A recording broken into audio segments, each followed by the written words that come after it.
raise money because we need it. We see it as investment grade participation. And the value of not just giving because we're a nonprofit or we're charitable, but we think about it as the power of charitable investment. I love this quote from John D. Rockefeller, who gave a speech more than 80 years ago now. It was about asking for money. And he said, never think you need to apologize for asking someone to give to a worthy objective any more than as though you were giving him an opportunity to participate in a high-grade investment. The duty of giving is as much his as the duty of asking yours. Whether or not he should give to that particular enterprise, and if so, how much, is for him alone to decide. That's really what the foundation does, is give people the opportunity to invest and talk about a high-grade investment. What could be higher grade than the health of the community? The aspect that is the fact that, and what does Dominican do but invest in the community? So in fact, it's a mutual investment that gets made. So it's not because you need funds for the healing garden, that you have a vision to have an impact on healing. And you're making an investment in the community. So we think of that as that. And so what we think about is then giving people the opportunity to participate in that investment strategy. Very different from the aspect of we need funds because we don't have enough. And we'll talk more about the aspect of the financial side of healthcare, which makes that so valuable. So I use that quote almost in every presentation to say, and again, it's we give them the opportunity, it's us up to them or us to decide ourselves whether we should do it or not based on the value of that investment. We're the same way as you are. Sharp Healthcare, we've got a great philanthropic story. Sharp is named, the word Sharp, it doesn't relate to Sharp Electronics. People can't order any electronics from us. They try to at times, go on our website. But we were named from a father who gave $500,000. You just got a $500,000 gift. So 65 years ago, we got a $500,000 gift from a father in memory of his son who was killed in World War II. His only son was lost in the war. And they were building a hospital in San Diego. A group of people just like you had gotten together to build a new hospital after the war. And they went to Mr. Sharp and asked him, you should do this in memory of your son. And here we are, 60 years later, employing 17,000 people and touching the lives of 1 million people. We talk about the powerful legacy. That legacy of one gift and a group of community people that turned into the largest healthcare provider in San Diego. What a powerful legacy and dynamic. So I always say that our badge, our name begins with a gift. The same thing with you. Dominican has that aspect of legacy and that power talked about, the original hospital. So it's really important, we always think about that, the aspect of legacy. And again, we all share the legacy that investments made 60 or 70 or whatever number of years ago are still bearing returns today. And it's up to us as the next generation of stewards of that asset. And that's what Dominican is, that's what Sharp is. You're one of the community's most valuable assets, not just a big business or a hospital. You are a community asset, and you care for that. And you carry on that legacy of that. So it's a really powerful one. Again, a little bit about us, that we are the largest provider in San Diego. Again, we're just like you, just bigger. So you're part of Dignity Health, which is now what, 42 hospitals? Mm-hmm. Where Sharp Healthcare has 4 acute care and 3 specialties. We're quite a bit smaller. We're just in San Diego County, but we're the largest provider in San Diego County with about 29% of the market share. We treat about 1 million people a year throughout all of what we do. We employ now more than 17,000, and stuff was 16. Almost 2,800 physicians in big medical groups. We have big provider groups. One has 500 doctors and the other has 1,000 physicians. We're a very tightly wound marketplace in San Diego. As we said, we're kind of isolated there. We're surrounded by the mountains, Mexico, the ocean, and the Marines. You really can't get out. So we don't affiliate outside of San Diego. We're just there, and most of the healthcare providers are there, so it's a very tight marketplace. We actually have 3 philanthropic foundations, and we generated around over $20 million last year, between $15 and $25 million a year. Talk more about the impact, but again, established through philanthropy now nearly 70 years ago. So again, we're a proud history that we have. A little bit about philanthropy in general. It's kind of an interesting map. It's sort of hard to understand. But the aspect of giving and charity and the dynamic of that. that we have an incredibly strong history and dynamic of giving in this country and community. We talk about being on the school board, hospital board, and the museum or the community foundation. We have this incredible dynamic, and we're usually number one. We're always in the top 5 at Proud's World. And this is a map of the world showing, in the bigger the circle, the higher up you are on the rating chart. And that the aspect that the USA, Canada, and some of Western Europe has a tradition of that. It hasn't relied on government, as in other countries have, to fund everything that a community needs. Now that's, in some people's view, is changing in the U.S., including healthcare. Where does probably half of your reimbursement then comes today from either the Medicare or Medi-Cal. The government is paying the bill, and it's paying the bill to a nonprofit community organization. So that's sort of changing, but we've had this great history and dynamic of community and giving and volunteering and service that creates great institutions. Defining excellence has become people like you who stand up and do that for their community. Great tradition. So it's one thing to always remember, but it's also challenging for us on the healthcare side, because I can guarantee you, with Dignity Health and with Dominican, people don't perceive you as a nonprofit organization. You're probably the biggest employer in Santa Cruz, third biggest. Okay, Sharp is the largest private employer in Santa Cruz. We're bigger than Qualcomm. So we're perceived as a big for-profit company, yet we provide the biggest community benefit. I'll share some more about that. But it's great to know that we still have that great history. And because of that, we have lots of organizations. So charities need communities and causes to support them. You probably don't realize this. There are nearly 1.5 million tax-exempt nonprofit organizations in the U.S. That's why you get lots of requests for money from the schools and the museums and the parks and the children's programs. 1.5 million nonprofit organizations in the United States. So that means California has probably 10 to 20% of those. That's a couple 100,000. Imagine Santa Cruz County has dozens and dozens and dozens of them. We have 11,000, I think, in San Diego. So, but it's also interesting to note that those that generate less than $100,000 a year in revenue are more than half of those. Most are small. And that's the challenge, that's this aspect that we always think about, that we seem to just need the money to stay afloat and just keep doing things. They're wonderful causes. It doesn't necessarily mean that they're the best run, that they're the most efficient at what they do. If they can be great, and they spring up all the time because another cause comes along. And so the aspect is that raising funds becomes this sort of an industry in itself for nonprofit organizations. Chasing the money and expecting it, and sort of that kind of hat-in-hand aspect. So charities need funds because that's what they are and that's how they generate. Very different, though, also for a hospital. A hospital is a not-for-profit enterprise. It is a business that generates funds and generates positive net returns. If it didn't, it would go out of business. And typically, it's really interesting, is that typically when nonprofit organizations ran out of funds, they don't declare bankruptcy. But you're seeing changes in that some are doing that because they would stop business and then just whatever assets they had, they would distribute back to the community. But you're seeing that with large healthcare organizations and reorganizing through bankruptcy laws. But the challenge being is that it is a big industry to raise funds. That's why it's important to sort of differentiate and to understand the role that a not-for-profit institution such as Dominican has on the community, and therefore the role that quote charity or giving will have on that institution.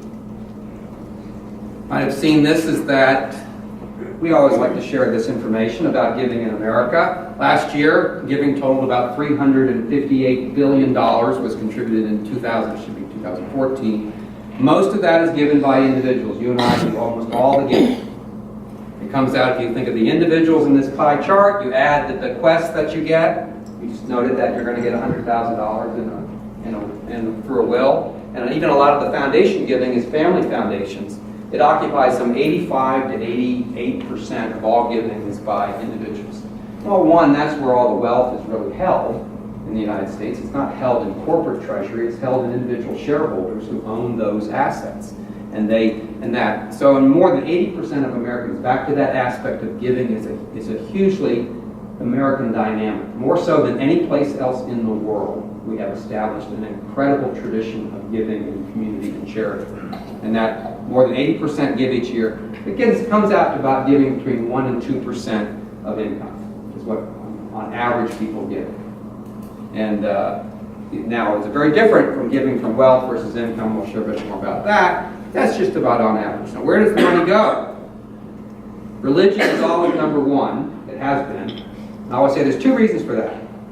It's got a very powerful case, and they ask every week in person. It's true. That's the way it works. Is that people who practice their religion in churches they ask every week, and they collect all that money in small gifts. So health, including hospitals, is around 8%. You see that? So not just hospital, but all health gets about 8%. That's sort of below kind of what we would think of from an industry person. Now, there's a lot of competition there. You can see education's big. Got a big history of that, as you know. What's the first thing happens when you get out of school? They ask for money. They chase you down. They find where you live. They're the best at finding where you move to. They track you for the rest of your life because it's a powerful element of that. And you can see the spread around there. But it's really interesting that healthcare giving underperforms relative to the impact of health on the economy. We're up to about 18% of GDP is healthcare in the United States. It's 1 out of every $5 spent in the economy today. The United States is in healthcare. And what's happened also is this aspect of how healthcare is financed, including government reimbursement, has changed the perception about the role of giving toward it. So, 70 years ago, a group of people in San Diego got together and raised enough money to build a hospital. Amazing, they built a 110-bed hospital in 1955 for $3.5 million. You couldn't build 2 beds for that today. And you have a great history. It was the Dominican sisters, right, who founded this, so that was all built on mission. So, but the changing perception about healthcare makes our job, you have the toughest job in the fundraising world, is raising funds for a hospital. It's a great, powerful case, and it has a big footprint, but it's challenging because the perception we have in our society today is, and how healthcare is paid for. We all say this, but you go to the ER, and you get a bill back, and it says, $600, 20 minutes? They don't need any money, do they? Well, and all that understanding. So we've seen that it's underperformed, or that hospitals have survived without having to have a foundation as part of their dynamic. When was the foundation formed here? 50 years ago. 50 years ago? Wow, that's even better. But Sharp was formed 70 years ago. We didn't have a foundation until 30 years ago. Sharp Healthcare ran quite well for a long time without needing that philanthropy. So we compete, but we realize there's more opportunity. So we think of it's not that we're, that it's half full. We half empty. We've got half full. We've got a lot of ways to go here. We've got lots of upside of this, and we don't have to take another piece of the pie. We can grow the pie.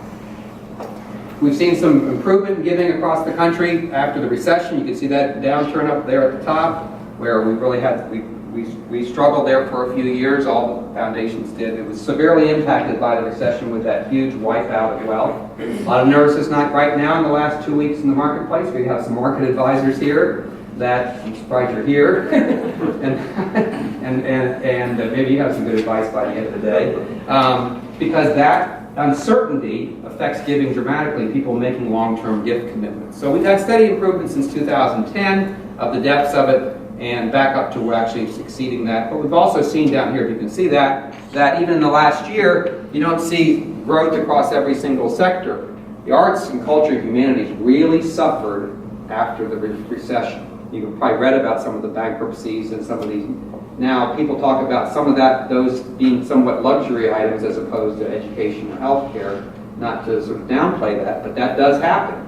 That people making choices about where they'll distribute funds, that might not be the case. But they had a big increase this last year, getting back to where things have gotten a lot better from a wealth and economy standpoint. But it's a variable market with the distribution, variable in terms of where people place priorities, and that's quite the challenge that we're in.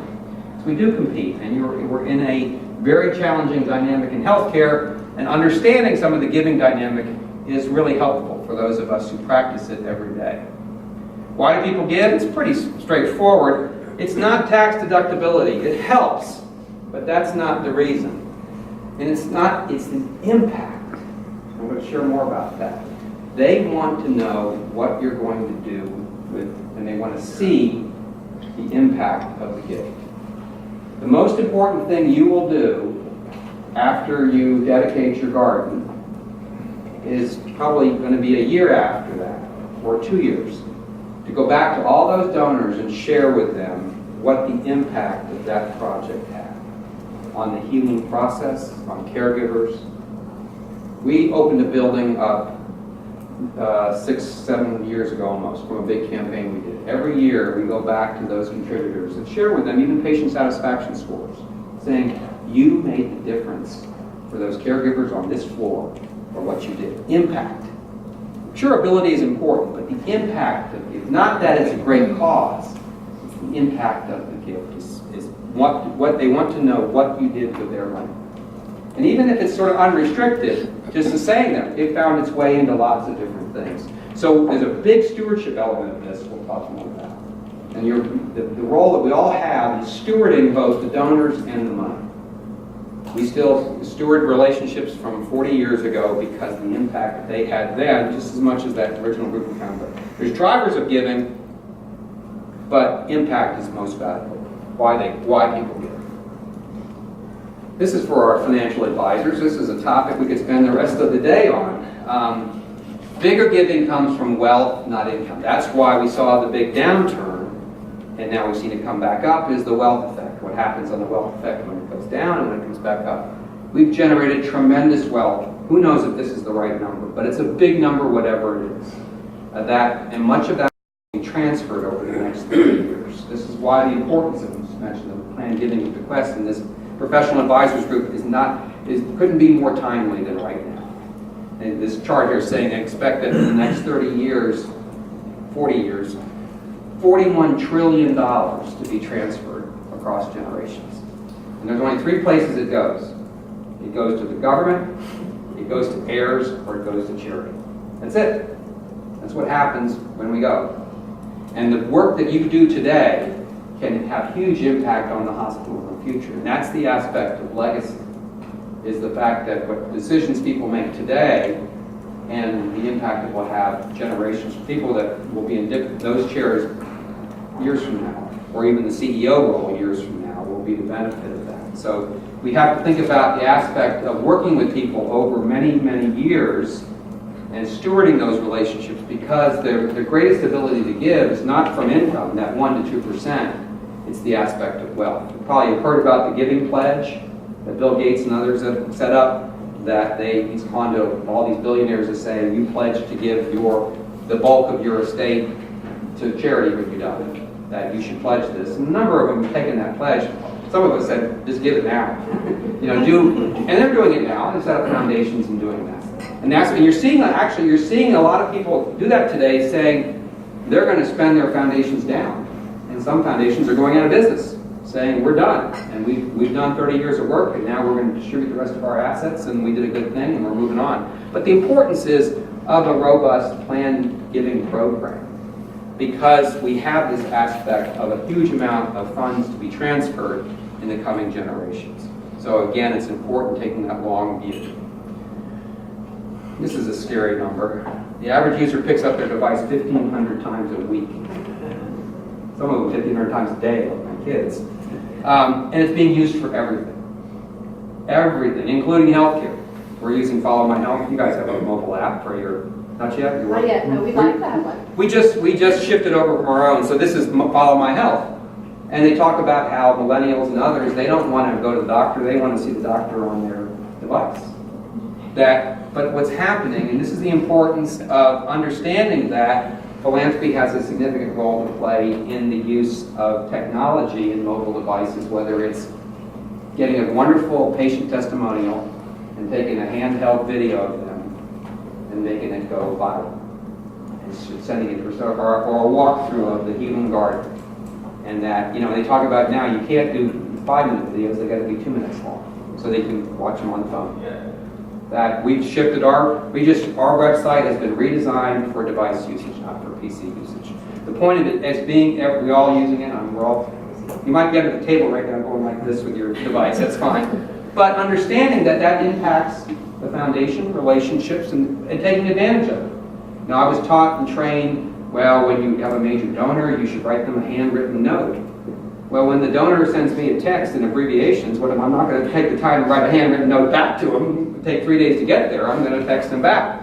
The point of it is that understanding that's why e-philanthropy becomes a big element of this. And we're seeing that huge online giving growing to 9% faster than overall giving. 90% of the USA nonprofits have a Facebook page and are using social media, and they're delivering that message of impact.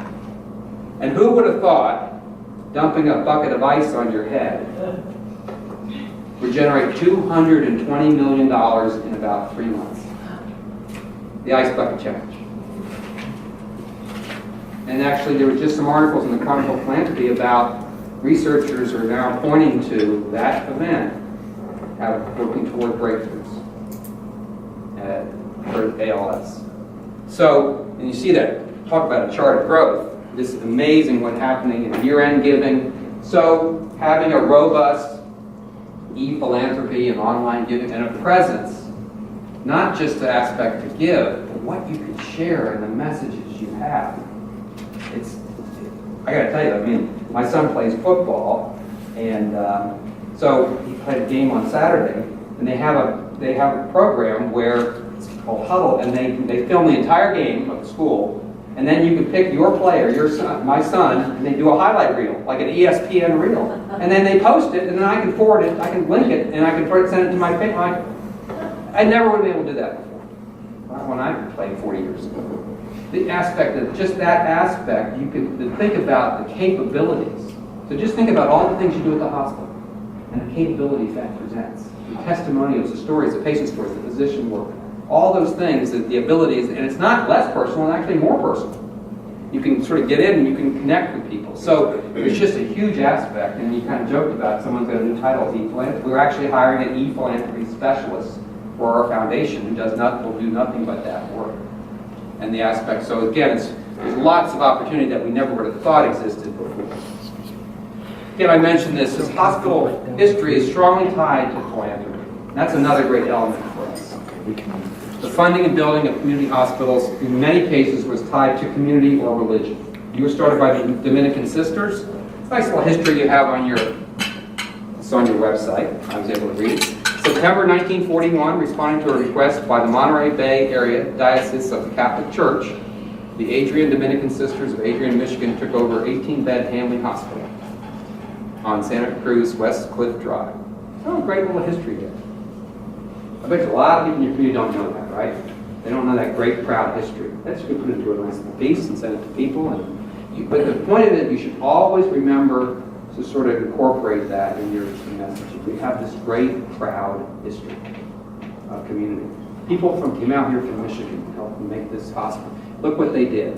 And that, proud, and he tied into Dignity Health too. We've been since 1988. 25 years, 27 years, a long time. There's a powerful relationship. So that aspect.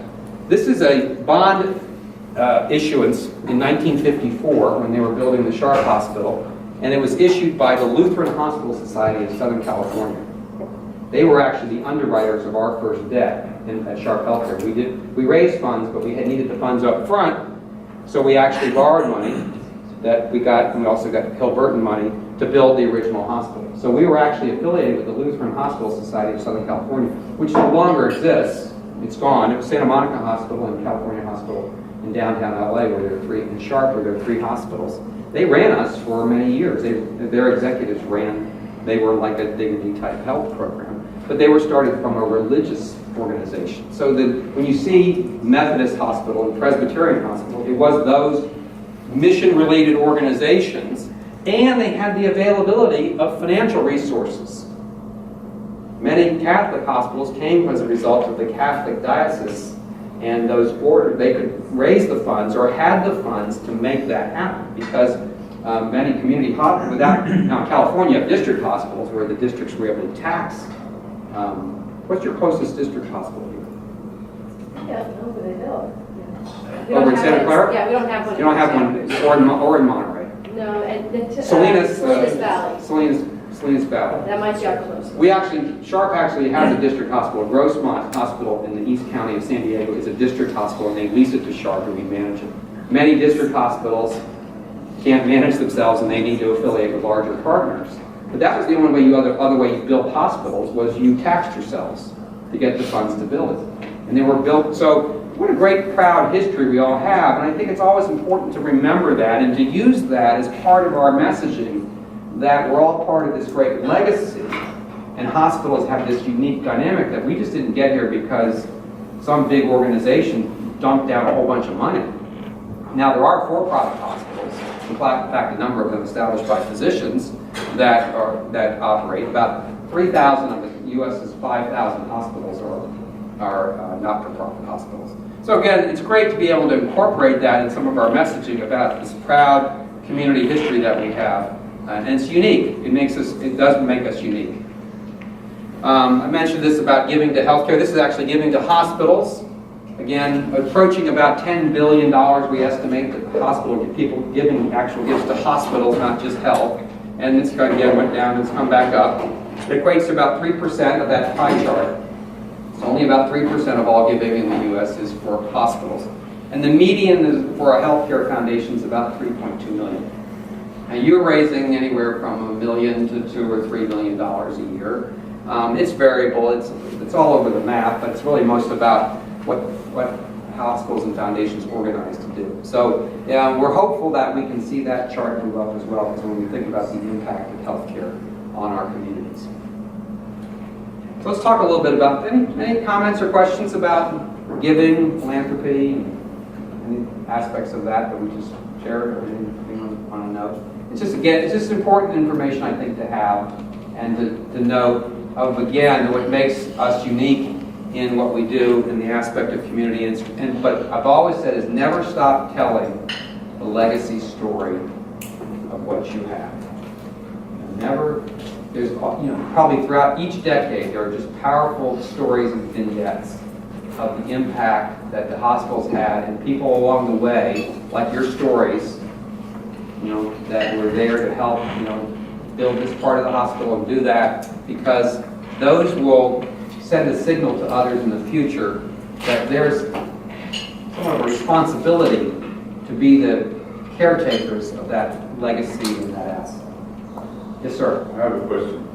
When you're tracking and listing why people gave, specific to hospitals, do you have any feel for how many of them gave because they had good experience with the hospital for a family member? Most. Or themselves? Gratitude. Enormous. There's two aspects for hospitals. One is the value it is to the community and church. If you've never been there, but if I'm in an accident, there's a great ER there. You guys just do. I'm proud that we have a great hospital. But you're right. The biggest gifts and the bulk of giving comes from grateful patients and families and people who have been directly impacted by the services of the hospital.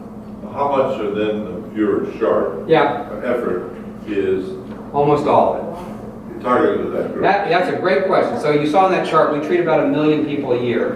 We have about a third of the market. Since we don't treat 2/3, we don't really worry about them. We'd like to, but they're not a priority for us. They go to Scripps, or they go to University of California, San Diego. They go to Kaiser. We don't focus. We focus on those of which the institution has relationships. That is a great sort of question and point, is that is our blinders on what goes on in the hospital every day. Every day there are people in your hospital and ours who are in our hospital that are having a experience of which we believe there's an opportunity to participate philanthropically. Are you going to address sometime this afternoon how you do that? Yes, get into more. That's where more of this is going. That gratitude, that dynamic is really valuable. Probably tied to that a little bit. It's about when you increase the pie rather than going after a piece of it. And my point of reference was the pie that you showed, Yeah. 8%. Yeah, goes to health. So in relationship to 18% GDP. I mean, Yeah. So Yeah, I guess that's what I was. That's the big challenge.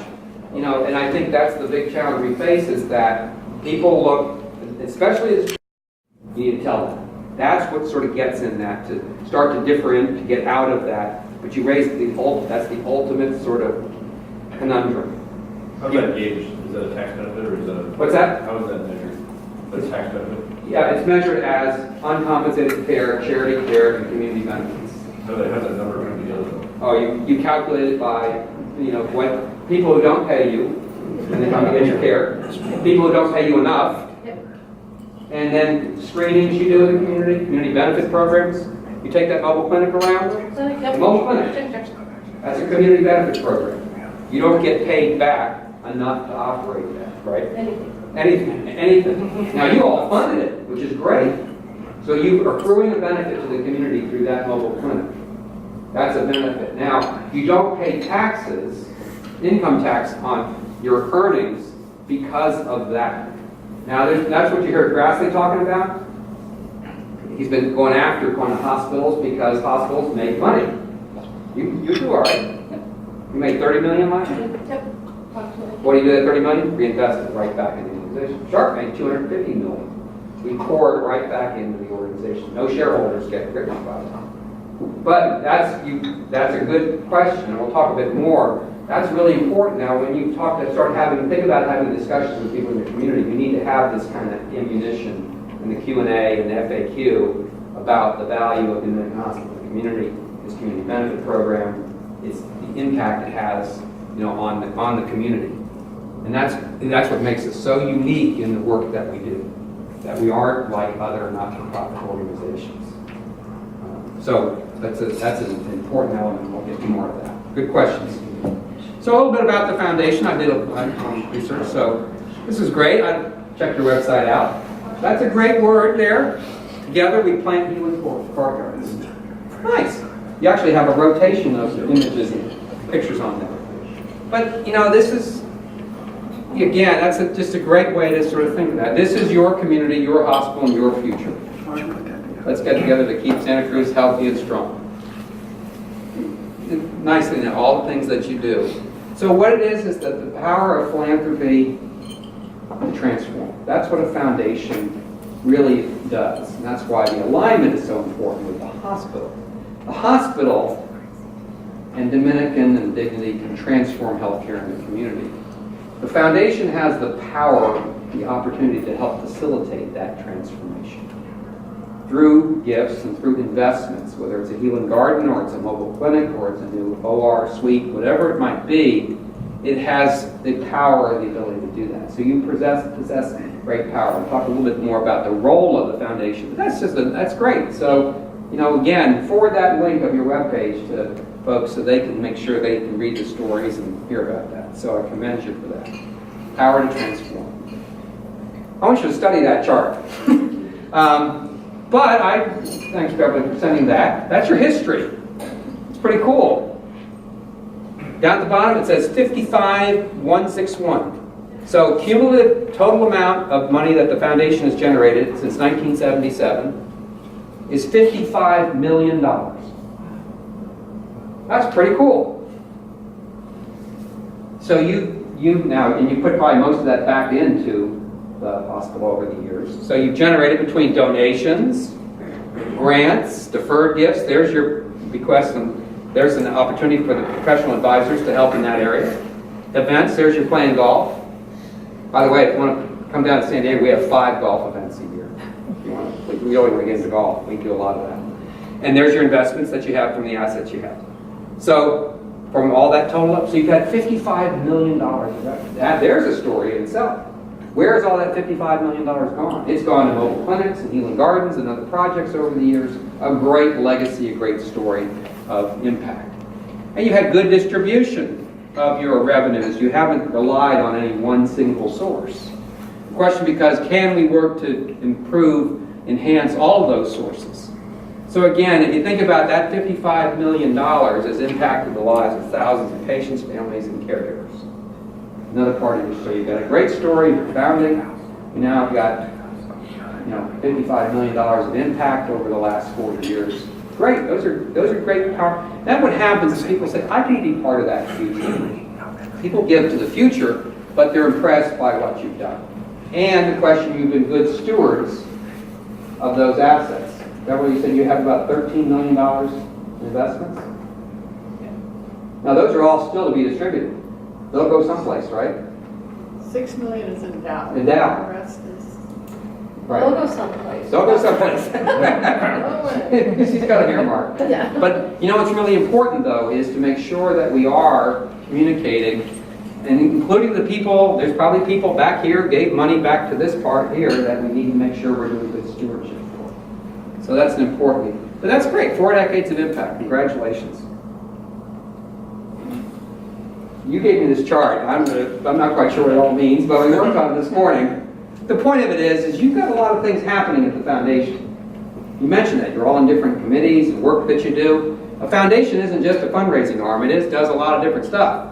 And so you do events and direct mail and grants and donor recognition and medical philanthropy council. What good to see you. You have a campaign. So there's a lot, but we spend a little bit of time way up there in the corner about strategic plans. But the foundation isn't just a fundraising arm doing fundraising. It has a big function to play.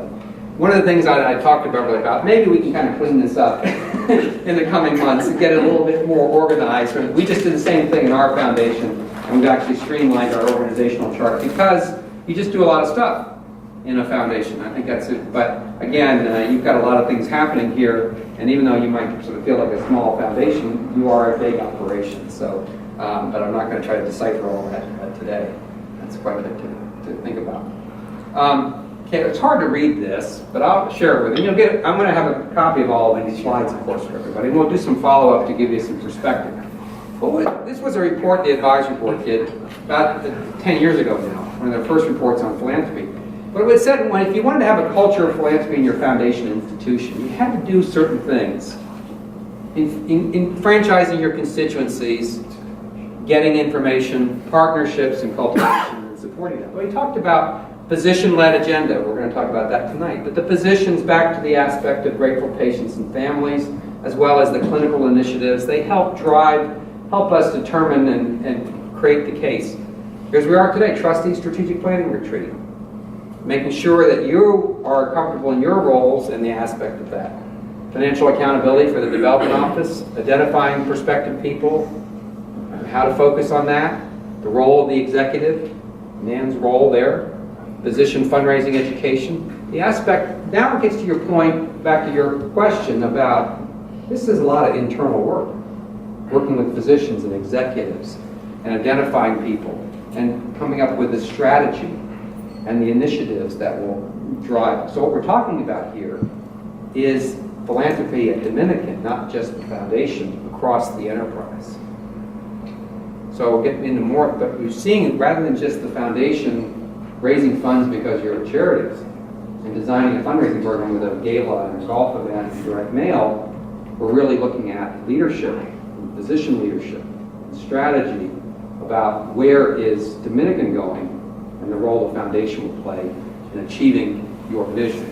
So it's starting to change, and that becomes a culture that the institution now takes on a different dynamic, and the foundation helps to facilitate all of that. So there's lots of elements there, but you can just start to see the change from the aspect of just being a fundraising organization.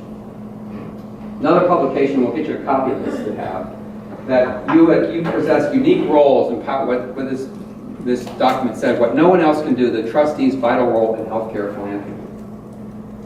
And this is really important because of the kind of institution that Dominican is and Sharp is, and because you're willing to serve in those roles as trustees, is that you do possess this aspect that you have unparalleled credibility, you have this halo of influence, as I mentioned earlier, and you have the ability to be the aspect of engaging people to bring them in closer to the institution from a standpoint of philanthropy and other aspects related to community. So you possess that, and that's very different from just being on a board of a nonprofit. They talk about this, unparalleled credibility. Volunteers don't have a vested interest. They're looking to support the organization because they believe in the cause. Physician and CEO have vested interest. Doesn't make them less valuable, but you possess the aspect of you understand the importance of community benefit to the hospital, the importance of what's happening. Is that a board member is giving their own money to the project, the parity, there's parity with the prospect. So you have true peer relationships. That's a powerful influence and credibility you have. And then you have this network, just like we went around the room, all the network that you have. So it's really important to think about the role of you as trustees. And we do this, we realize this at Sharp. We now sort of tell our trustees and our board directors, the most important sort of role you have is two. We'd like every board director or trustee to participate in 2 meaningful engagements a year. That could be around the golf. It could be a meeting with the CEO. It could be a tour. It could be a lunch meeting or a reception. It could be with the professional advisors of having a forum or a program. If everyone in this room did that, and there's 30 of you so here, times 2, that's 60. One, it'll keep everybody really busy, and you'll raise a lot of money. Rather than trying to think you have to try to govern the aspect that you possess this credibility and network relationship, which is the most powerful thing we possess. But it's also critically important that you get the tools and resources from the executives, the physicians, and the foundation leadership. We now have it where our board meets every 2 months. You guys meet every quarter? We meet every 2 months, our foundation board. The meeting's only an hour and a half. 75% of that meeting is presentation and education information. CEO presentation, we have a physician or a clinical leader, we have donor stories, we have other sort of information sharing. We don't, very little governance. So the aspect that you possess that aspect. And so what's really important though is that we make sure that we give our board directors really the ammunition, the information they need to have to be really good ambassadors. You're probably the #1 ambassador group of the entire institution. So it's important that understand you have this influence that no one else has, which is really valuable. So you're not just being on a committee or being on a board, but having that influence. So whatever it is, and you don't have to do a lot of it, but what you do will be incredibly valuable to the institution. I just share this and I'll give you a copy. But this is our contract of agreement at Sharp Healthcare Foundation. It's simple, it's just 1 page. We have 3 3-year terms, board directors can serve. We have 3 3-year terms, same thing. Then you rotate off, and don't worry, we ask you back again. You never get to leave. But it's simple expectations: participation financially, collaboration to identify, cultivate, solicit, and steward donors and prospective donors, education, and stewardship. We have only very few number of standing committees. We just don't, we don't think, we think it's most important to be out in the community with board directors, meeting people, touring people, whatever it is with the institution.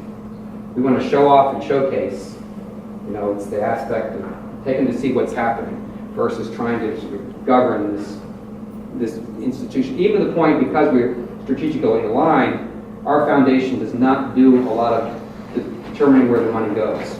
We'll talk more about that in a moment. So, simplify that. So hopefully maybe over time we can simplify that chart we share Beverly and make it more streamlined, make it more valuable for all of you. That's what I think our board directors, when they talk to us, they said, what I like most about being on the board at Sharp, not that, I like Bill, he's a nice guy, but I love being an insider. I learn more about healthcare that I could never read in the paper.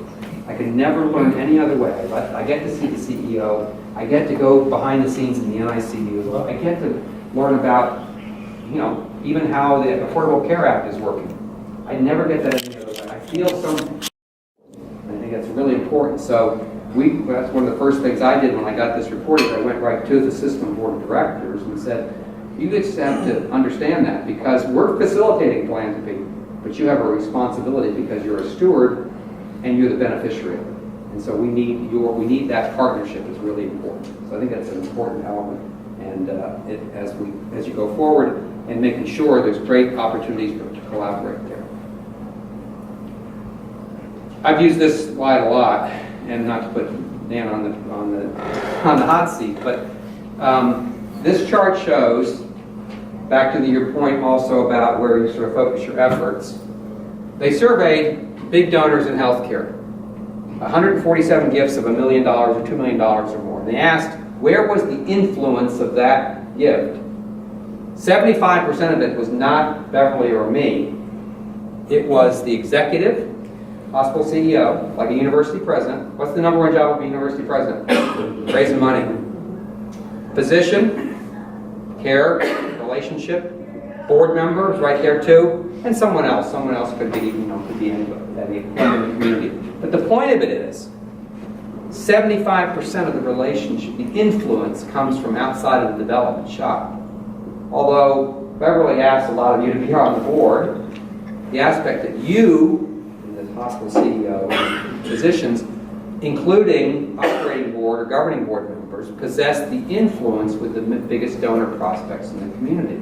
You have that unparalleled credibility, you have a care relationship, or you lead an institution that has an expectation of being good stewards of that. So what it means is that our job in the professional side is to help you be successful, whoever you are. And so, whatever role you play. But it's really, this is what makes also our roles unique, and it's great to have the positions here today. We have 2 positions here today, and you have 5 on your board. Yeah, a number of them are coming tonight. Coming tonight, you have on your medical council, you have a number of those. We have a general policy that we want 1/3 of our elected board members on the foundation to be physicians. And we tend to do that, and we have both active and retired. They're really great, and they really help us. We actually have a strategic goal, I'll talk to Cliff about this, that we'd like to have 50% of the active core physicians at Sharp Healthcare be engaged in philanthropy, either through giving, referring patients and families, or championing the cause. And for us, that's about 800. We're probably 400 or 500 today that we have actively involved, one way or the other. It's a huge opportunity, but it's a huge work to do. But nonetheless, this is a small piece, but a powerful influence that we have. So our job is to facilitate that. So understanding that is really important in, again, the role of the foundation. So when we talk about what our jobs are, asking for money, people ask you to be on the board, we have to manage the program, we cultivate steward relationships, and we engage those allies. So you as a board member, you're mostly focused here, cultivating and stewarding those relationships. Myself and Beverly and others really focus on asking for, but you involved in that as well, and engaging our allies to make sure that we can do this effectively.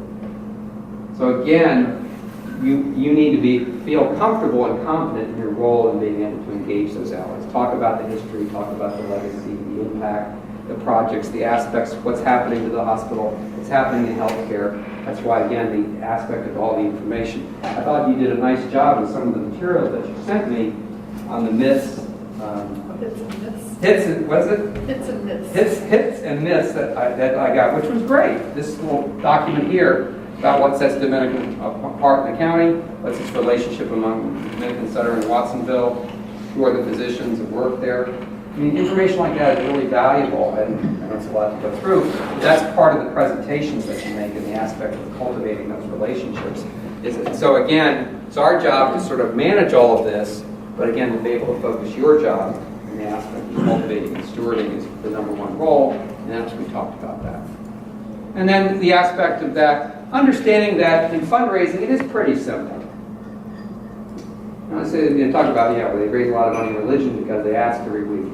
It's pretty simple, and when you raise money, you ask people to give. You acquire a relationship. Back to your question again about focus. We focus on people after they've had a hospital experience. We ask them if they would like to participate philanthropically as a result of the experience they had. We acquire a relationship. You do a golf event raises funds, but it acquires a relationship. The question becomes is, can we renew or sustain that? And then can we grow that over time? That's really the secret of fundraising, is not to just raise funds. It's really interesting. They did the Ice Bucket Challenge. They raised $220 million. They had Thousands and thousands and thousands of people. They tried to do it again just a few weeks ago. They raised about $500,000. Now, one of the biggest challenges they have is can they sustain those relationships they got last year? Probably some of you did it. I mean, so one of the things you think about in building the program is when you acquire those relationships, can we grow them, sustain them? Can we keep them, and can we move them along the path of the journey?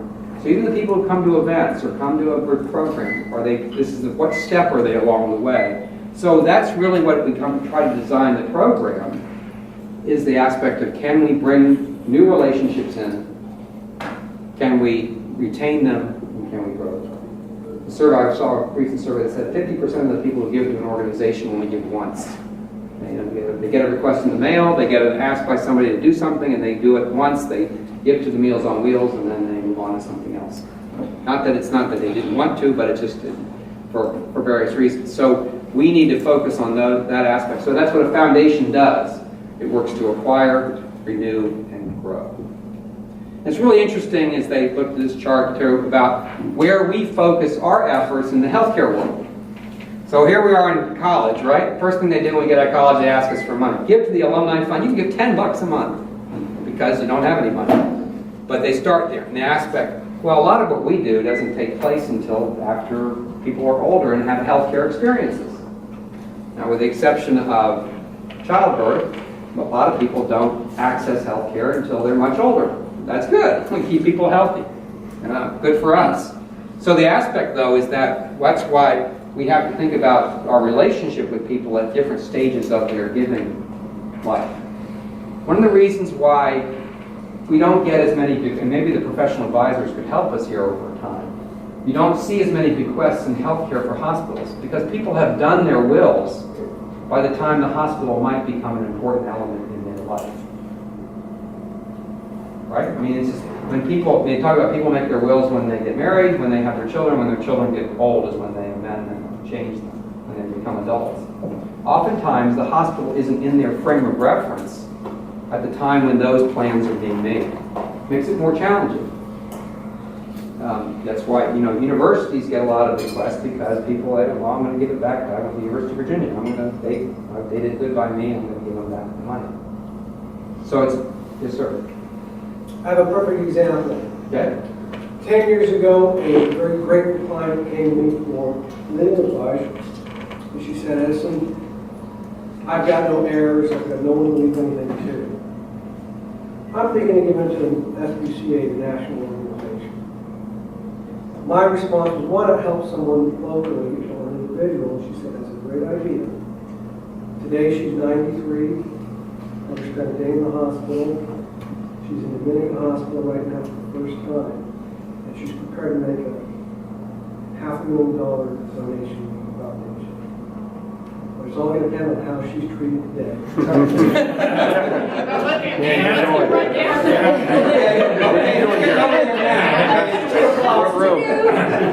Hey, one of you guys, you get the paperwork ready.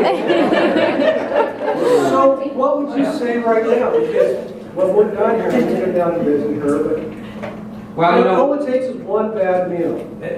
We know that. Oh, we see that. We've had people probably taken out of wills, I think. But you're right. I mean, we had a guy change his trust after a visit we had in the hospital right before he died. He amended his trust for the 13th time because he said, the nurses and people were just so good to me, and he died 2 weeks later. But that was his last step in his life, was this experience he had in the hospital. So, right, I mean, it's not about special treatment, it's about great experience, and that you can leave a legacy to the institution who cared for you that will live on for generations. And you just have to basically say, here's an opportunity. I want to ask a question with respect to that. Did you contact the foundation staff, give them a heads up that person was coming in or was in the hospital, so they could react to that? Yes. Well, what is good? This is a really interesting thing.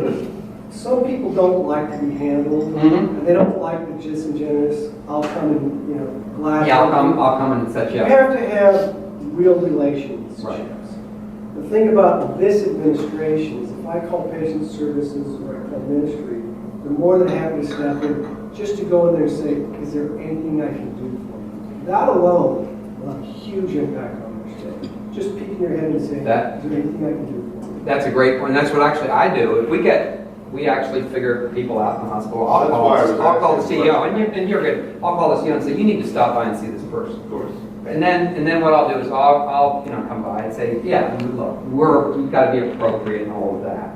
But yeah, I think you need to work aspect that there are ways in which you can express your gratitude, that we can help you do that, and the impact that it will have will be felt by generations to come. And you want to create a legacy, we can do it pretty quickly and easily for you. And it's right. If you don't change the experience, but you just say, this is an opportunity we have. Just to answer this a little bit. So I do round, and people do tell me so-and-so is in, and can you check in on them? And at first I was nervous about that, because I thought they're going to go, oh, great, right? You're just going to want money from me. Here I am, like, helpless and hopeless. But they don't. I think I've never had that, and I don't come in and say I'm from the foundation. No. I say I'm a vice president with the hospital. We care a lot about quality, and we care a lot about your experience. And I'm here to see if you need anything and to find out how things are going. And then because I've spent quite a bit of time in this hospital with people, I can get them a warm blanket or ice water or a warm washcloth. And people, I think, when they're in the hospital, to be noticed and recognized as an individual is huge. They love it. Yeah. And I get Right. my card and say, if you have anything in any way, call me. And then So- tapping into the experience. And then I use the aspect, and I go back to my legacy. I said, this is a beautiful hospital, isn't it? 70 years ago, a guy did me a gift in memory of his son that allowed us to be in the hospital, that allows me to work here today. I couldn't thank them enough today. So you might be interested in doing something just like that.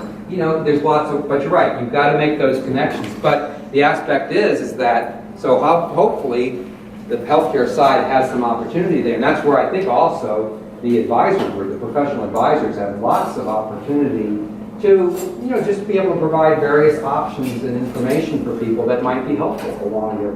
We do a lot of work. We do some very complex and sophisticated giving up with real estate. California got a lot of real estate that's worth a lot of money. We have a life estate program, an annuity program. We find the right opportunities, testamentary types of gifts, and create that aspect of legacy, which is really valuable. So, yeah, I think that's the challenge we have, though. You mentioned the SPCA. Talk about people who open up the mail, and there's $1 million in memory of Fido. And well, God bless them for getting that, but it's what people sort of relate to. And so what the challenge is if they haven't had a hospital relationship, they know it's there, appreciate it, but if they haven't experienced, that can change in a matter of minutes. And that's where we can sort of work together to make that happen. So, and we'll talk about that tonight too. You have this Grateful Expression program, which is your gifts, people make gifts in honor of caregivers. And you've just gotten this started, right? It's great. This is great. Okay, congratulations on that. This is where people make gifts in honor of a caregiver, it doesn't matter what size, and they recognize them.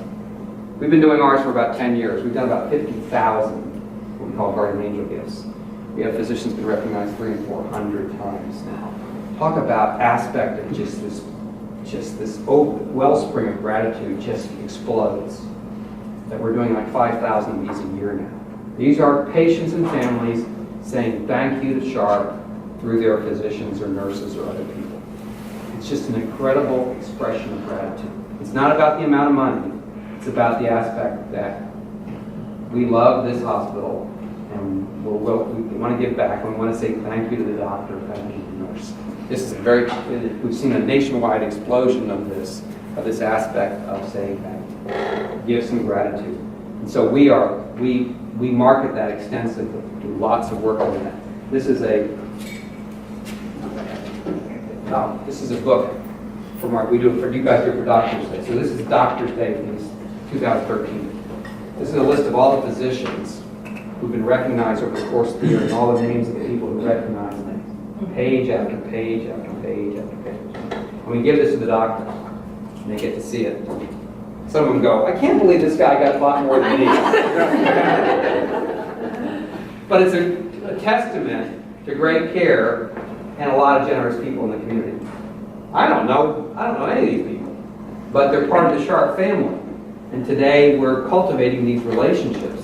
And some of those might be people who could do something in their plan. But just a simple program like this just makes everybody feel great. So that's an aspect of the foundation role we have in doing that. So I'm ready to take a break here. Just last thing, we're going to take a break. We'll take a break. It's about 2 o'clock. Can't talk enough about stewardship. I think I want to show you a little brief video which we put together for our stewardship program.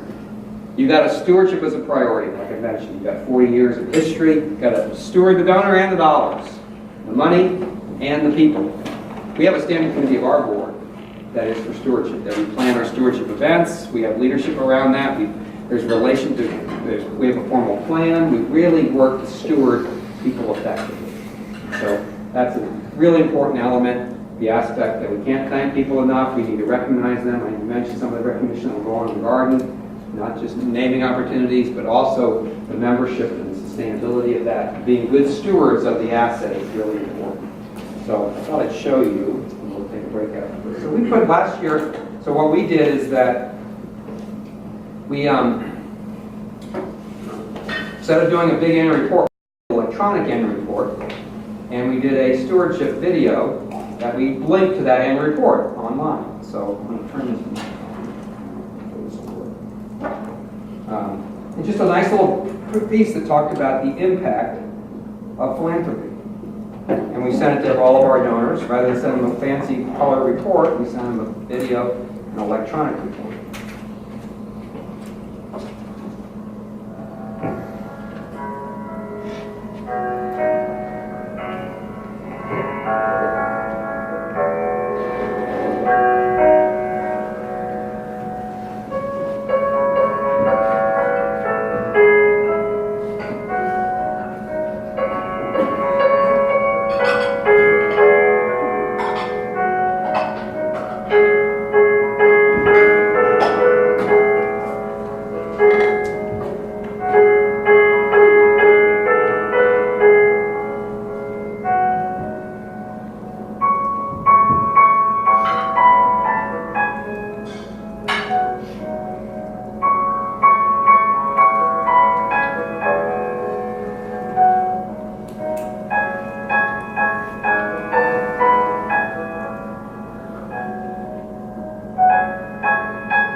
That made a difference.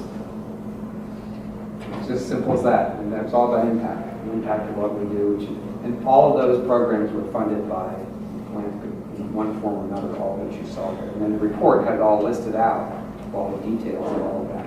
You saw the doctors wearing their pins, they were all wearing very angel pins. The gold pins, when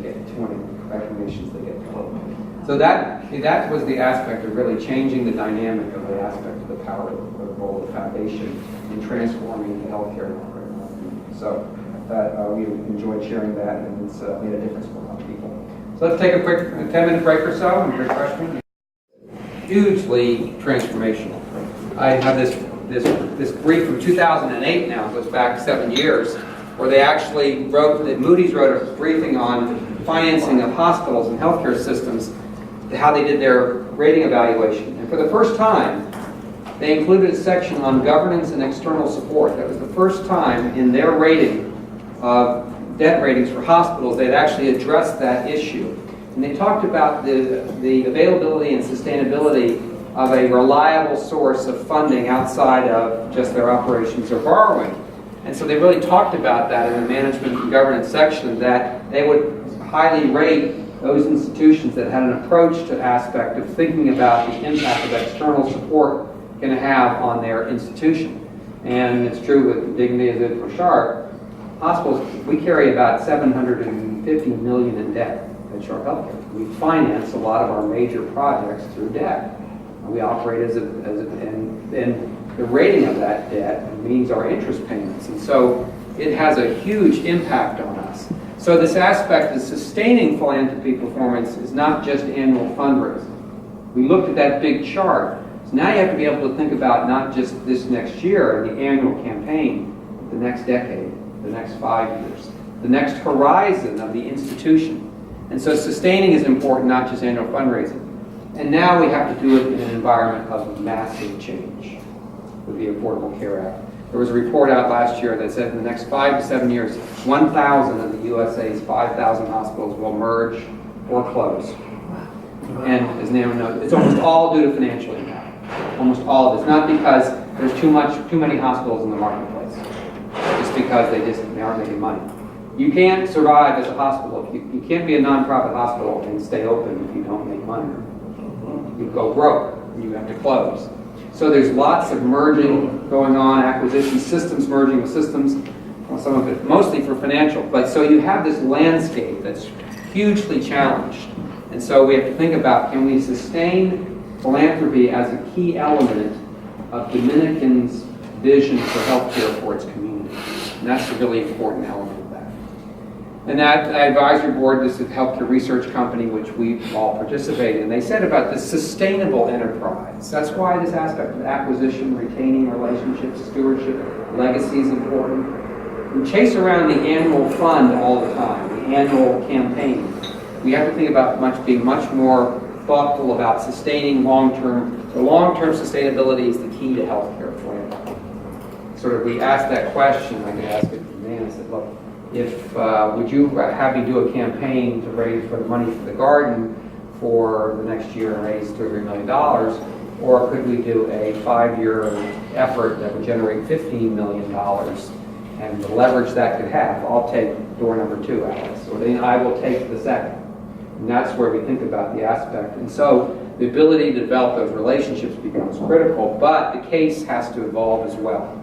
So it really is, we're seeing this dramatic change, and we've done a lot of that work at Sharp in San Diego. So what it comes down to is there's 3 major roles that you have in not just your role in the foundation board and your ambassadorial role. The foundation as an institution, as philanthropy in healthcare, 3 major investment components. 1, it's financial.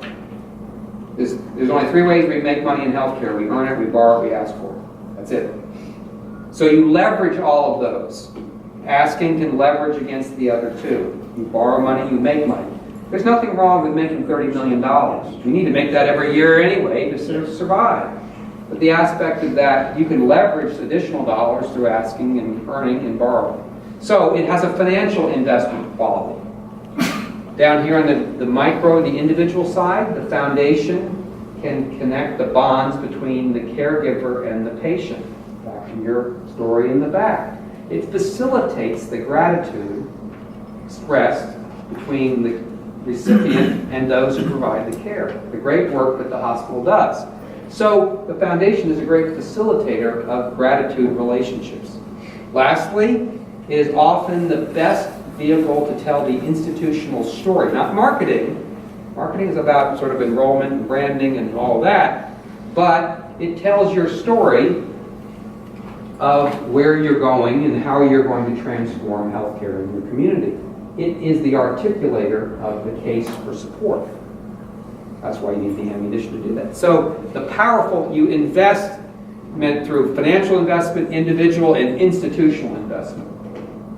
I can tell you today what Sharp is. Sharp is investing about $1 billion over the next 5 to 7 years to help continue to transform healthcare in San Diego. Just like that stewardship video you saw of all those things we're doing, whether it's healthy living or a cancer center or a heart center, it's part of Sharp's overall vision to continue the transformation of healthcare in the community, and philanthropy is playing a strategic role in advancing that, not just funding an element or not just helping out. So the aspect is that, so we do financial, we connect caregivers with patients, i.e. the Guardian Angel or the Expressions program, and then we share the organizational vision. And that's sort of the challenge I can put to the executive is that what is the vision for health, not even for Dominican, the vision for healthcare in Santa Cruz over the next decade? Is it better access? Is it improved specialties? Is it more community health like mobile clinics? Is it community-based health? Is it, more electronic or technology advancements? It's probably all. It's probably yes, yes, and yes. And that's really important because that becomes now to shape your case for your future. And I think that becomes critical. I'll get to that in a second. So what it means is that strategic philanthropy is not just fundraising. It's transformation of healthcare. When it's built around that concept, it is the transform the institution, not just fill a need. So to transform, we have to be strategic. We have to build those great relationships, engage the allies like the executives and physicians. Beverly and her team have to have all of that worked out, deliver the impact, and change the dynamic. So what I think was going to be important, and we'll talk about this tomorrow, I'll share this some with, I meet with some of the administrative team, is the process you go through as an institution to lay out that case and plan for the next X amount of time. And that involves a strategic planning element that really says, where are we investing? I mean, we've done a lot of investment in Sharp, and we did a lot of inpatient work a number of years ago. Now we're doing a lot more outpatient work in terms of some of our clinics and facilities. So the aspect of, so we have to think about all of what that does to the aspect and therefore the role of the foundation in facilitating that. So I just want to share with you a little bit about Sharp and then get into what you do and what we can do. So what we do at Sharp Healthcare is that we align ourselves across the entire enterprise, including the foundation, through a 5-year planning process. It's updated every year. We have a 5-year horizon that never goes away. So we add a year, drop a year. So we don't wait 5 years to do the next plan, we update it every year. So this is the plan for 17. And what happens is each year we prepare this plan, so this is our plan for the entire enterprise. If you couldn't see it, there'd be about 12 tabs there for all the various entities and components of it, including the foundations. The foundations are an element of this plan. And I've got a copy of it in there, I'm still working on updates for this year.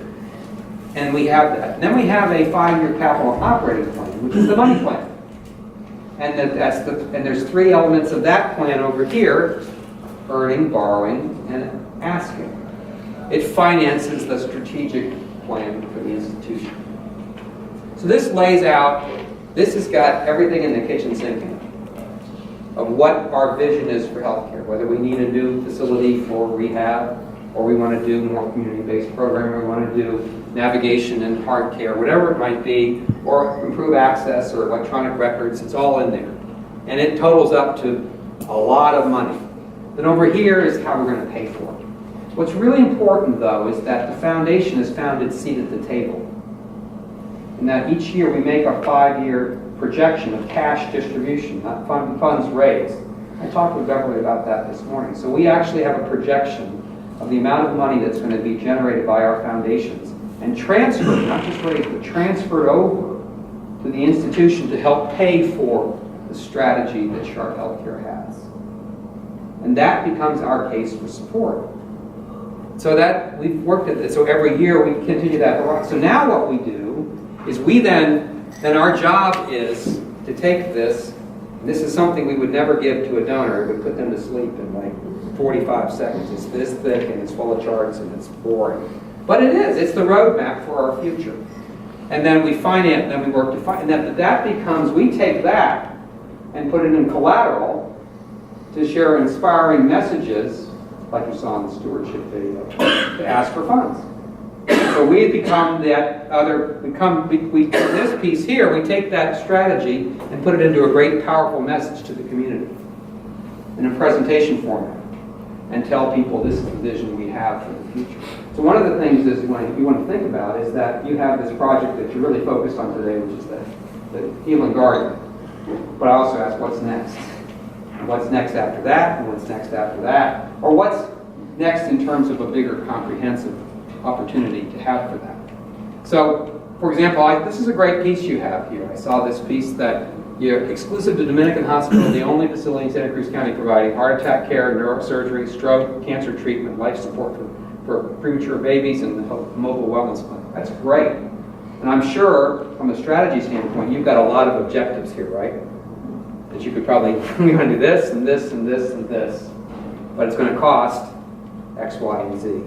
So what would be really important to do is take this really as the baseline and really start to think about what does all of this look like out into the future? What are the resources required to get there, and what role can the foundation play and philanthropy play in achieving that vision? You know, if I could even ask you, right? You know, if I could say, what are your three big vision pieces you have? Yeah, if I could ask you off the top of your head, what's the Cardiac surgery, what is that? New surgical suites? new surgical suites, Okay. and a hybrid room. Susan, where are the two? I'm sorry? What's the other two? Is a surgical suite the tower? New tower. New tower. Wow, now you're getting the big time. We're not just surgical suites, we're talking about a No, tower. number two would be a tower. Oh, a tower. Bed tower. Bed tower. More We need beds. More beds. Nicer beds. Replacement and new? Replacement mostly. New inpatient tower. What Okay? do I make third, Susan? Sis Towers, dude, it's right on town. Come on. I would probably say, a wellness center. Wellness center.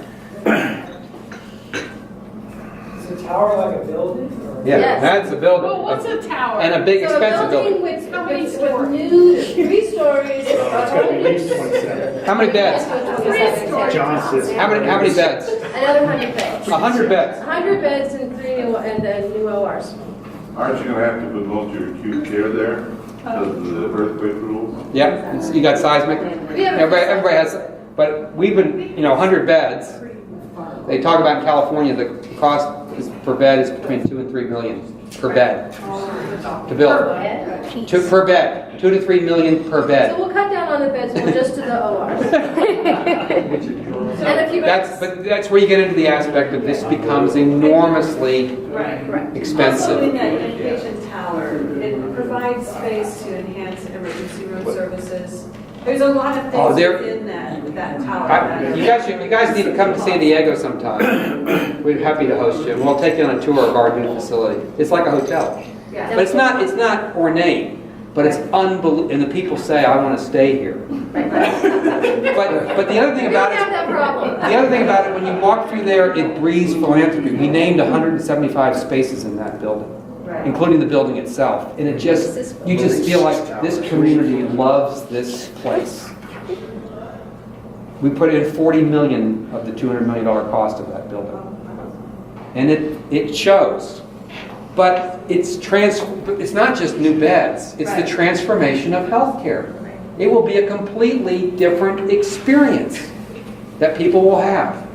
The experience they will have be by caregivers, but it'll be an incredible place that they've never sort of seen before. That's huge technology here. Hybrid lab, we're putting one in. That's $3 or $4 million just for the lab, just for the hybrid room. Cha-ching, cha-ching. I mean, this stuff gets really expensive. That's why Wellness center, it's great. Think about all the aspects of wellness. You did one, right? We did one, and we got somebody to name it. You saw the name on it. And it was part of a bequest and a legacy gift. It's a wonderful couple over in Coronado. We have a hospital in Coronado, nice place to go. And they made a very big gift, but before they died, they made a gift and they named the elevators. So one's named Dick and one's named Barb. You go in the elevator, and one on each. There's 2 elevators there in the main lobby, and their names are right there. Oh, that's cool! Isn't that neat? Everybody sees it. It's the best naming in the hospital. You gotta add that. It's just stuff like that, but there's a story behind all that. But now you're talking about, you've got technology. You've got huge new experience, and not just more beds, but it changes. And then you've got uniqueness with wellness and what you're doing on the outpatient side. But yeah, this is a lot of money and a lot of time. This will take years. We've got a project we're doing in Chula Vista we're going to launch. It's going to take 18 months to get through Oshkosh. So we're already starting a campaign for an initiative that we won't break ground on for 18 months. And then it'll take 3 years to build. We're giving ourselves 5 years to raise the money, but we won't even pay it in for 12 because we're going to get legacy and other types of gift commitments at the 5th year that will go on for a decade after that. We've already lined out a 13-year cash distribution plan for that project. That's the aspect of doing it from a strategic standpoint. And being realistic, we're not going to raise all the money in 9 months. But what you're seeing here, and what will evolve, is this wonderful case and the transformation of your institution over the next decade. This isn't the next 18 months. This has got to be a 5 year. That's a 7-year project. Even that building that we built, that we helped to pay for, that was 9 years in development before we finished it all up. So this is what you take this and you start to project that out, and now you think, okay, what role does the foundation play? Because there's only going to 3 ways you're going to pay for this, including Dignity Health. Right. But even in the aspect that you probably have to lobby at Dignity like we have to lobby, if the foundation plays a key role, you probably move yourself up the priority chart, right? We find that same thing. The aspect being is that, but what really becomes important is the ability to put this together in a great, powerful presentation. That over the next decade, we're going to transform our community's health care to a degree that may be as dramatic as it was when we first opened the hospital. And therefore, we need the kind of visionary people. We talk about vision and generosity kind of colliding together. In the aspect that you have a great vision to do this, and we're going to affect it when we need to be good managers of that. You still need to make money. If you make good money every year, you can help finance it. If Dignity understands the value, which they do, is the aspect. So now what happens is that leadership in philanthropy will help you achieve a vision. So one of the elements that will happen here, I hope will happen, and will be that kind of collaboration with leadership and the foundation in the coming months to be able to craft that together. And the aspect that you can now think about being a key element of funding the vision. Not that you haven't done that, but you've done it, as you said, you've done it sort of project by project. This is the aspect of trying to work toward more comprehensive. But what you get at is that there's some great stories to tell and a great way to present that. And I think that becomes critically important. So you can align this vision and generosity. I'm going to show you how sort of we did this at Sharp, just to get some perspective. So these are our strategic priorities at Sharp. And it's a lot of stuff, but there's 4 big ones. I'll start down here with that advancing capacity through input and innovation. Facility master plan, same thing what you're doing here. So we have improving our capacity to deliver great care, expanding behavioral health, implementing. Leverage our system delivery structure. That's because we're a big system, population health and care continuum, physician alignment. Top decile performance and quality service, all things that we want to do, to be a great caregiver. But at the very beginning of this, in order to do these 3 things, that's why it's this way, we've got to sustain strong financial performance. Continue to drive market share, high quality, low cost, maximizing value purchasing. All these things, finance and position, improving our financial, achieve Inspire, that's us. We have a campaign we currently under called Inspire. It's a $100 million effort. So what we can say is that the ability to do this, including philanthropy, drives all of that, which means we can improve the overall patient experience, even if we're not paying for it directly, by having great sort of financial integration. And people who give to Sharp, therefore, not just give to a new wellness center, they advance the strategy for the entire institution. So, in the next year, if you get a gift of $1 million, it can advance the strategy for Dominican to serve the community for the next generation. Very powerful versus just helping to pay for X, Y, Z project. So we had to, that's the challenge we face, is that this is where Sharp wants to do things. Now, we don't go out to a donor and say, well, we want to meet meaningful use in ICD-10, and would you give us $1 million? But what we do say is, look, your giving helps us achieve top performance, which you benefit from. You are the consumer of that care. So this goes to the aspect, this is the challenge we all face, is that, and your strategies probably aren't much different. The same things, right? You got the same objective. High quality care, in good facilities, advanced technology, access, it's all the same things. And they're expensive, but the aspect is that it becomes the job of the foundation, again, to take this and turn it into something. So what I'm going to just sort of skip down. So we took that strategic plan and we turned into a campaign simply entitled Inspire, the campaign for Sharp Healthcare. The inspiration of philanthropy, inspired giving. And so we have 24 different initiatives. You saw those in all the things that we're doing. We've raised about 75 to 80 million of the 100 million. We'll finish it this next year. Across the entire spectrum of what we do. Comprehensive campaign tied to the strategic plan. And it's not to try to do it all at once, but just driving this forward month in and month out, year in and year out, across, and that then to sort of celebrate those milestones along the way of a cancer wellness center, nursing scholarships, whatever it might be, that helps us drive to that goal. So I can see that in your future, of taking those objectives there, really framing those up, and then looking at what the opportunity presents for philanthropy, and how that will leverage the ability to drive the ultimate success of the discipline. It's pretty much as a departure from these sort of single-focus campaigns. And what it takes, though, is a huge amount of work to sustain and develop that infrastructure to support it. It's the Full Employment Act for philanthropy professionals, because it just never ends. In fact, with us, it does never end. We had a year, but it took us a year to organize all of this, to take that plan and put it all together.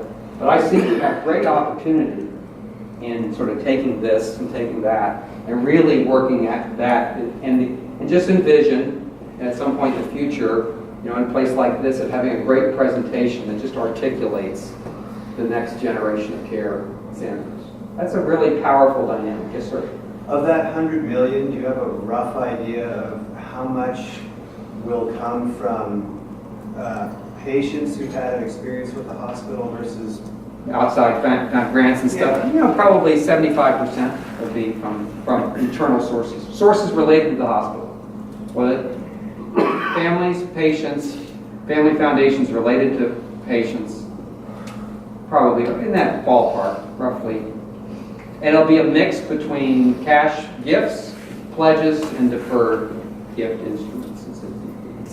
It's a huge spectrum, and again, it'll be paid in over, we raise it in about 5 to 6 years. Will be paid in over a period of a 10 to 12 year sort of payout as we get expectancies. And that's one of the things we do. We do financial planning with our deferred gifts, and when we expect when they'll mature, and when we have cash available.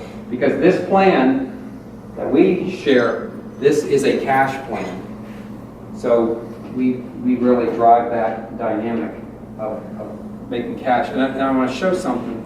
So again, when we put our Inspire program together, we took Sharp strategic plan. So we took what you have here and sort of your plan. We said, okay, we have 3 foundations, not just one. We have all the things we do in the hospital. We have big funding objectives. And if you're like us, most of it is here. You need big capital and big technology. It's very expensive. But we fund in 5 major areas. You guys sort of do similar.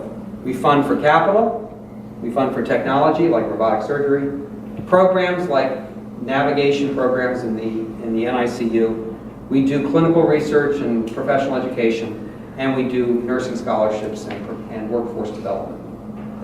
We have 300 or 400 funds, but in those big areas. So, and then this is what we do. We do big gifts, we do acquisition of donors, we steward, we manage our operation, and we work with physicians like Cliff does with you. All of that goes together to create so we had funding priorities in our Inspire campaign of those 24 initiatives. They were spread across those 5 big funding areas. For the new cancer center, for the wellness center, for NICU Navigator, for nursing education. We got a whole list of stuff. So great is to present that to donors so they can see the scope and breadth of what we're doing. The thing about you is, again, you're like Sharp. You do just about everything we do. You just do it in those smaller numbers. I mean, you take care of people. You birth babies. You've got an ICU. You've got cardiac surgery. You're doing orthopedics. You're doing rehab. You're doing everything. You've got opportunity to engage the relationships there. So we took that very boring plan and turned it into Inspire. And we did a nice video piece. And what we did, we wouldn't do this today because it's now 5 years ago. We did a brochure, we do it electronically.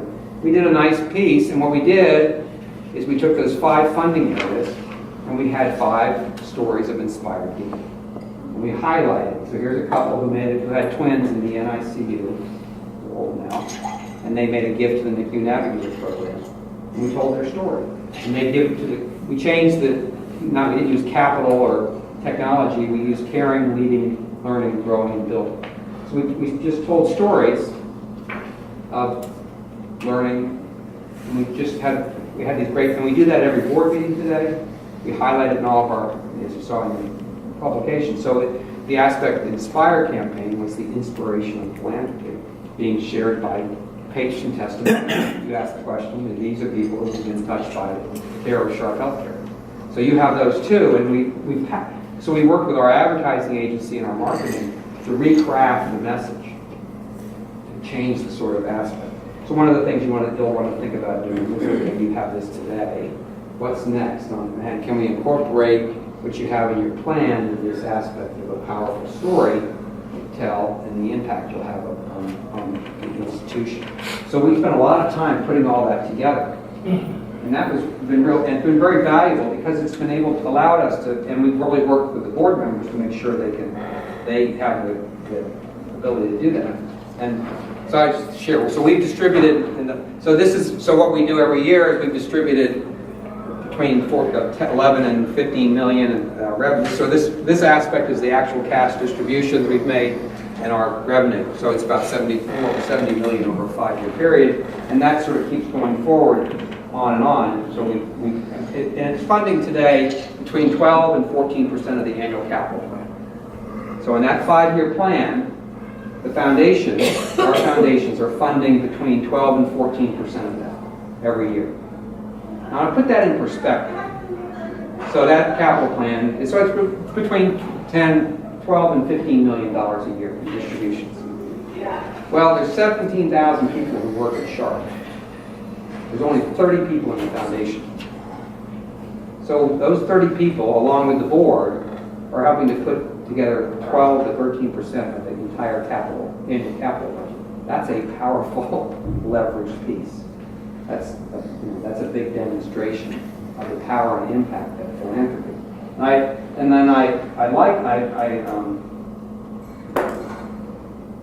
We got it really simplified, and this goes back to your community benefit report.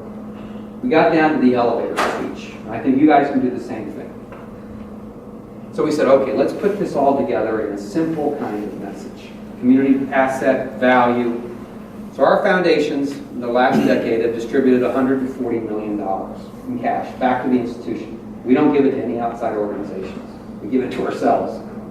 So we've transferred back $140 million. That's about $1 million a month, every month for a decade. But that has leveraged $1 billion in investment in San Diego's healthcare. So think about every donor who's given us $1, we put in another 8.5. And they've gotten back $9 of improved health care. That's powerful. Their gift has been leveraged many times over by our management success, our philanthropy to leverage huge amounts of investment. So San Diego's healthcare is dramatically improved by people contributing, not giving because we're needed. We have a vision. Now we take that and couple that with the community benefit aspect. Each year, Sharp provides a $350 million in community benefit. That's $1 million a day. We had a board member say this. He said this to the CEO. He said, Mike, you know what that means? Is Mike, you are writing a check to San Diego for $1 million every day and giving it back. Could you imagine that taking place every day on TV? That you walked up and you went to the mayor or went to the county board of supervisors and gave them a check for $1 million, and you came back every single day and did that. That's what you're doing. He said, you're right. But people don't know. So we use it with our contributors to say, look, you're leveraging valuable investment at the same time enabling an organization to have huge impact on the community. So the same thing, 70 million, that's every 5 days, you distribute $1 million to your community benefit. That's real money. It's not, just made up. It's real money.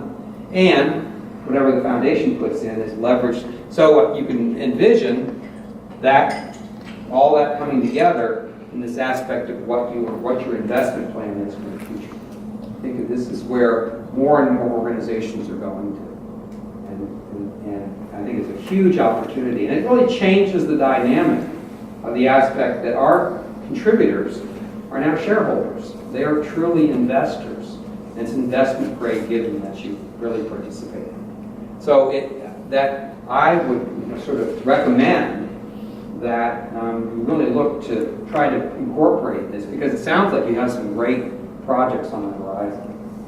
And I think you develop some really good relationships, and you need to continue to nurture those relationships. I'm going to ask, anything else regarding sort of institutional vision, or is it changing marketplace? Is the community changing? The community's changing, but we're not growing. We're just getting older. What did you say? We're mutating in place. The cells are mutating in place. So most of our programs are really looking forward to addressing the newly mutated